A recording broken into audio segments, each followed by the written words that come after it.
آج کل ایک عجیب سا ڈرامہ لگا کے رکھا ہوا ہے اس نسل نے کہ ہم ایسے شخص سے نکاح نہیں کر سکتے جس کو ہم جانتے نہیں ہیں، پہچانتے نہیں ہیں۔ جاننے اور پہچاننے کی کتنی اجازت اللہ تعالیٰ نے قرآن اور حدیث میں دی ہے، آپ اتنا سامنے والے کو جان لیجئے۔ اور پھر اللہ نے کہا ہے کہ استخارہ کرو مجھ سے، اگر میری طرف سے اجازت ملتی ہے تو تمہیں کبھی اپنے فیصلے پر پچھتاوا نہیں ہوگا۔ لیکن اس بات کا بھروسہ تو کسی کو ہے ہی نہیں کہ ہمیں اللہ سے مشورہ کرنا چاہیے، دراصل فیصلہ خود لینا ہے۔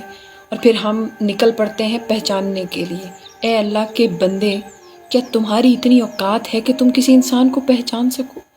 تم پہچانو گے کہ اللہ نے سامنے والے کو کیسا بنایا ہے، اور تم فیصلہ کرو گے کہ وہ ٹھیک ہے یا نہیں ہے۔